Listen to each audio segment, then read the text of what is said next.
Good morning to all of you. Bihar के इतिहास के अपने इस सीरीज़ में हम लोग बिहार में जनजातीय राज्यों के बारे में पढ़ेंगे। Tribal states of Bihar. ठीक है, बिहार में कुछ स्टेट ऐसे थे जो ट्राइबल स्टेट थे, तो इनके बारे में हम लोग देखेंगे। ट्राइबल स्टेट्स ऑफ बिहार कौन कौन से ट्राइबल स्टेट थे। सबसे पहला है चेरो डायनेस्टी। ठीक है, जनजातीय राज्यों में जनजाति क्या होते हैं? आदिवासी लोग जो जंगलों में रहते थे। उस टाइम पे जंगलों में रहते थे, अब नहीं रहते हैं जंगलों में। ठीक है, तो जो आदिवासी लोग थे जो जंगलों में रहते थे वो थे चेरो। सबसे पहला है चेरो वंश के लोग, Chero dynasty.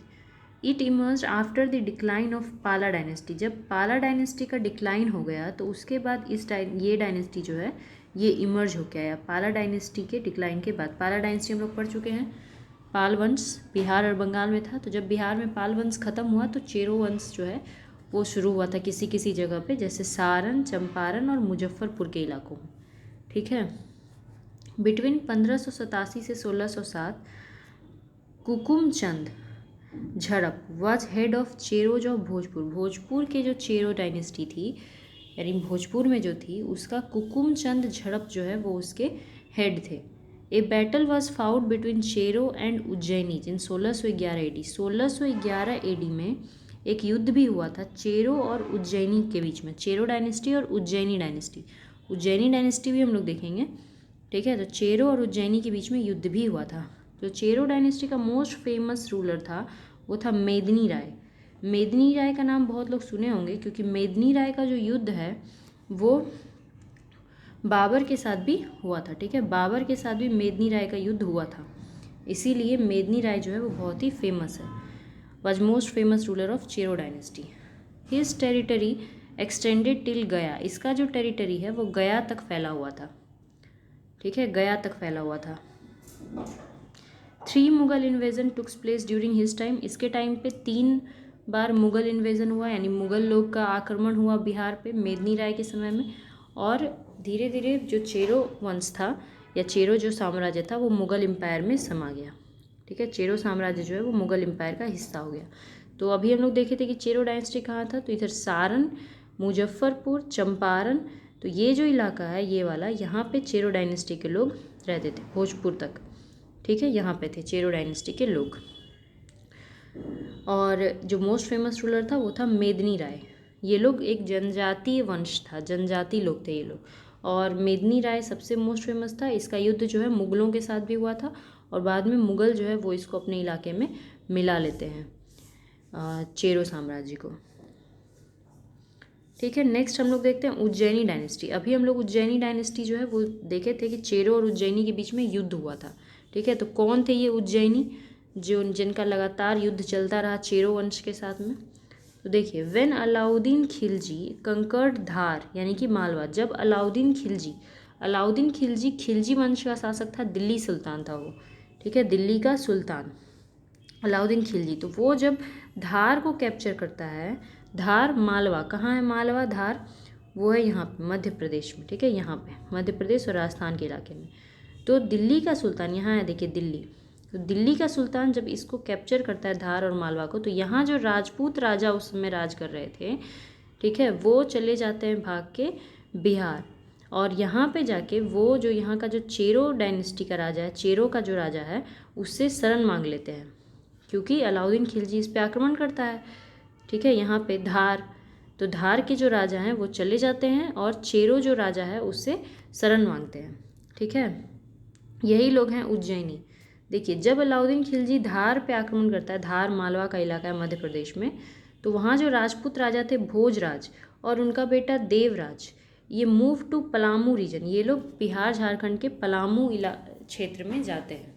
And took shelter under Chero king Mukund. और चेरो राजा मुकुंद जो रहता है उससे शेल्टर मांगते हैं, यानी कि शरण मांगते हैं। ठीक है, चेरो राजा मुकुंद से शरण मांगते हैं वो लोग जाके। ये लोग ही उज्जैनी राजपूत कहलाते हैं। क्यों? क्योंकि ये लोग उज्जैन से आए थे। हम लोग उज्जैन पहले भी देख चुके हैं, आप लोग को पता है कि मध्य प्रदेश पे उज्जैन है। ठीक है, उज्जैन जो है वो कहाँ है? मध्य प्रदेश में, यहाँ पर। और मालवा भी यहीं पे है। तो ये लोग यहीं से आए थे, यहाँ पर इस साइड में बिहार में, इसीलिए इन लोगों को उज्जैनी कहा गया, क्योंकि उज्जैन से आए थे। ठीक ठीक है। तो ये लोग उज्जैनी राजपूत जो है कहलाए और ये लोग को चेरो जो है वो लोग शरण दिया था। Chero king gave them jagirs of south Gangetic plain. जो चेरो राजा था उसने साउथ गंगा के दक्षिण का जो इलाका था, ठीक है, गंगा हम लोग पढ़ चुके हैं पहले भी कि गंगा नदी जो है वो कहाँ थी, तो यहाँ जैसे बिहार के बीचों बीच गंगा नदी यहाँ बहती है, तो गंगा के दक्षिण का जो इलाका था, ये वाला जो साइड था, वो उनको दे दिया कि आप जो है इस साइड में, इस साइड का ज़मीन जो है आपका, वो आप यहाँ पे जागीरदार हैं। तो जो चेरो राजा था वो उनको शरण दिया और उनको ज़मीन भी दिया, उनको जागीरदार बनाया, ठीक है, चेरो राजा मुकुंद। लेकिन जब चेरो राजा मुकुंद की मृत्यु हो जाती है, ठीक है, तो उसका बेटा जो है वो गद्दी पे बैठता है। उसका बेटा का नाम रहता है साहस बल। देखिए, सन ऑफ राजा मुकुंद साहस बल। जो राजा मुकुंद जब मर जाते हैं तो साहस बल गद्दी पे बैठते हैं और साहस बल उस इलाके को हथियाना चाहते हैं वापस, जो गंगा के दक्षिण का इलाका है, ठीक है। मान लीजिए कि ये बिहार है, तो ये गंगा नदी है, इसके इस साइड में चेरो राजा राज कर रहे हैं और इधर में दे दिया है किसको, उज्जैनियों को जागीरदार बनाया। तो चेरो राजा जो साहस बल रहता है वो ये इलाका चाहता है वापस उज्जैनियों से, और वो भोजराज को मार देता है, ठीक है, भोजराज को मार देता है। इसके रिटेलिएशन में, यानी कि इसके उलट में, जो भोजराज का बेटा देवराज रहता है, भोजराज और देवराज दोनों आए थे शरण मांगने के लिए, तो भोजराज का बेटा देवराज जो रहता है वो साहस बल को मार देता है, ठीक है, साहस बल को मार देता है देवराज, और जो चेरो इलाका है वो अपने अंडर में कर लेता है, ठीक है, तो पूरा जो है वो अपने अंडर में कर लेता है। इन रिटेलिएशन देवराज किल्ड साहसबल। देवराज जो है साहसबल को अब मार देता है एंड कैप्चर चेरो किंगडम, और चेरो राज्य को कैप्चर कर लेता है। He founded the city of Bhojpur, और वहाँ पे शहर बसाता है भोजपुर, आज भी जिला है, ठीक है, भोजपुर, और भोजपुरी भाषा है, तो वहाँ पे ये शहर बसाता है Bhojpur. Ujjaini had good relation with Hasan Khan. उज्जैनियों का हसन खान के साथ अच्छा संबंध था। हसन खान कौन, सासाराम के जागीरदार, ठीक है, सासाराम के जागीरदार हसन खान के साथ अच्छा संबंध रहता है, और उसका बेटा फरीद खान के साथ भी। उज्जैनी किंग राम शाही, उज्जैनी के राजा जो रहते हैं राम शाही, वो कैपिटल को दावा से बिहटा शिफ्ट कर लेते हैं, ठीक है, बिहटा पटना के पास है, वहाँ पे अपना राजधानी शिफ्ट करते हैं, ठीक है। नेक्स्ट है Nuhani dynasty. Nuhani dynasty in 1495 AD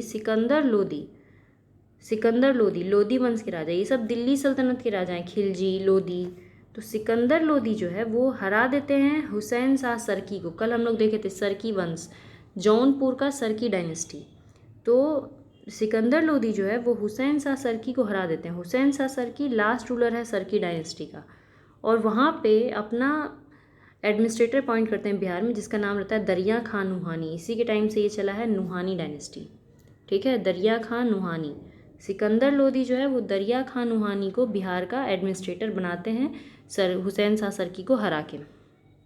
इसका जो बेटा रहता है इसका जो बेटा रहता है दरिया खान नुहानी का बेटा, उसका नाम रहता है बहार खान नुहानी, ठीक है, Bahar Khan Nuhani assumed the title of Sultan Mohammad Shah Nuhani, जो सुल्तान मोहम्मद शाह नुहानी का टाइटल अज्यूम करता है एंड डिक्लेयर हिज इंडिपेंडेंस, और ये अपना इंडिपेंडेंट डिक्लेयर करता है, मतलब कि हम सिकंदर लोदी के अंडर में नहीं रहेंगे, हम जो है उससे इंडिपेंडेंट हैं, ठीक है। देखिए, सिकंदर लोदी ये दिल्ली के राजा है, ठीक है, दिल्ली के सुल्तान है। ये जो है सिकंदर लोदी वो बिहार में जो उस समय राज कर रहा होता है हुसैन शाह सरकी, उसको हरा देते हैं और यहाँ पे दरिया खान नुहानी को गद्दी पे बैठाते हैं, ठीक है, एडमिनिस्ट्रेटर बनाते हैं। पर दरिया खान नुहानी सिकंदर लोदी के अंडर में ही काम करता है, लेकिन जब सिकंदर लोदी मर जाता है और दरिया खान नुहानी भी मर जाता है, इसका बेटा जो रहता है बहार खां वो अपने आप को इंडिपेंडेंट डिक्लेयर कर लेता है कि हम इंडिपेंडेंट हैं, हम जो है लोदी वंश के अंदर में नहीं हैं, अपना इंडिपेंडेंस डिक्लेयर करता है कि हम इंडिपेंडेंट राजा हैं, ठीक है, बहार खां, और टाइटल अज्यूम करता है सुल्तान मोहम्मद शाह नुहानी। बहार खां जो है ये टाइटल अज्यूम करता है, देखिए, assume the title of Sultan Mohammad Shah Nuhani and declare his independence, और अपना इंडिपेंडेंस डिक्लेयर करता है। He defeated Ibrahim Lodi in the battle of Kanakpur, वो इब्राहिम लोदी को भी हराया था। इब्राहिम लोदी कौन? सिकंदर लोदी का बेटा को, उसको ये बहार खां जो है वो हरा देता है इन द बैटल ऑफ कनकपुर। जब ये मर जाता है बहार खां नुहानी, जब ये इसकी मृत्यु हो जाती है, तो इसके बाद इसका छोटा बेटा माइनर सन, माइनर सन का मतलब होता है जो 18 वर्ष से कम होता है, तो माइनर सन जलाल खान बिकम किंग। जलाल खान अब राजा बनते हैं, ठीक है। जलाल खान वो अब बिहार के राजा बन जाते हैं, और क्योंकि वो छोटा रहता है, माइनर रहता है, इसीलिए फरीद खान, फरीद खान शेर शाह का ही नाम है। शेर शाह के बचपन का नाम फरीद खान है, ठीक है, शेर शाह सूरी का। तो फरीद खान जो है वो उसका एडवाइज़र बनता है, क्योंकि वो अभी छोटा रहता है ना, इसीलिए फरीद खान जो है वो उसका एडवाइज़र बनता है जलाल खान का। 1532 में हुमायूं इन्वेडेड बिहार। 1532 में हुमायूं जो है वो बिहार में आक्रमण करता है। हुमायूं मुगल वंश के राजा हैं दिल्ली के, वो बिहार पे आक्रमण करते हैं, और तब ये जलाल खान जो रहता है, जो उसमें छोटा रहता है, वो भाग जाता है, ठीक है। जलाल खान फ्लेड, वो भाग जाता है, तो बच जाते हैं कौन? शेर शाह। और शेर शाह जो है वो टाइटल अज्यूम करते हैं हजरत आला, और इस टाइटल के साथ अब वो एडमिनिस्ट्रेटर बन जाते हैं, ठीक है। एडमिनिस्ट्रेटर मतलब बिहार में वो शासक बन जाते हैं शेर शाह, और यहीं से शुरू होता है शेर शाह का डायनेस्टी, ठीक है, सूरी डायनेस्टी। समझ में आया यहाँ तक आप लोग को? शेर शाह जो है वो एक अफ़गानी रूलर रहते हैं, अफ़गानी रूलर। तो नुहानी वंश की समाप्ति के बाद शुरू होता है अफ़गानी वंश, जिसको हम लोग कल पढ़ेंगे, अफ़गान डायनेस्टी। मेनली शेर शाह पढ़ेंगे बिहार में अफ़गानी डायनेस्टी में, ठीक है। जिसको भी कोई भी डाउट हो आप लोग जो है कमेंट में पूछ सकते हैं, कोई भी डाउट है, और जो भी क्वेश्चन कहा जाता है कमेंट में आंसर देने के लिए, उसको कमेंट में आंसर भी दे सकते हैं, जिससे कि फ़्लो बना रहेगा, आप लोग रिवीजन करते रहेंगे और पढ़ते रहिए, आगे बढ़ते रहिए। Thank you.